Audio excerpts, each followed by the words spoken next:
Houkhiba September dagi Croatia da chatharakhiba Croatia Women's Football Cup 2023-24 da sharuk yarubata nattana final Lourakhraba ZNK Dinamo Zagreb ki Manipuri Sanaroi MK Kashmina ngasi Imphal ki Bir Tikendrajit International Airport da thunglakhibaga loinana meeyam Taramna Okhre ABA Club na sinduna ngasi Taramna Okhre aduda MK Kashmina na hai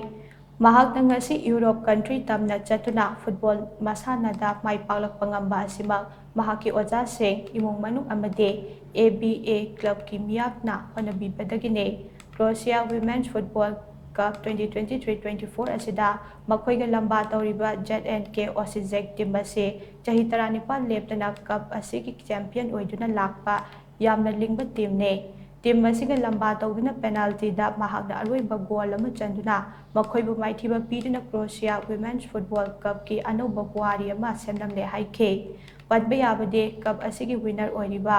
ZNK Dinamo Zagreb team da MK Kashmina tharaga India dagi Jyoti Chauhana madi Kiran Bisdiana achauba role amamam lauduna sanakhibane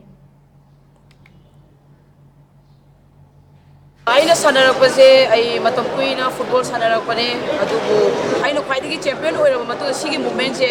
aibadi yamna proud feel oiba movement ama igi oise Europe da sanaroga winner oiraba aibadi aigi family aigi Manipur gi leriba chidinau myam da so ai aibadi moina so aina sije dige tawlinge haiba thoibi irang singa hairaga de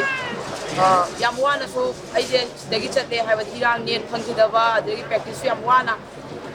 aduna yam harauba phongdokse adudagi aigi reception tawbiriba aigi abagi club haibadi aigi ipagi khwaidagi ipana thawai yauna sanarpa club ngasi aigi ipagi maikaidagi moina ipagi mai yenga aigi reception tawbirapasi thank you so much ai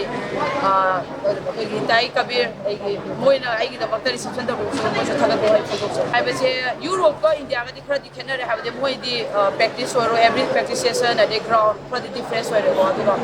yam nungai sanamina ba team khudimak su yam improve hoy aduga moi ga sanamina ba khudi aigi wakhal dadi aigi yam improve hoy khalena khale haibade moi ji yamna fast hoy adagi playing style su yam phaje ado khra di dum India ga khenar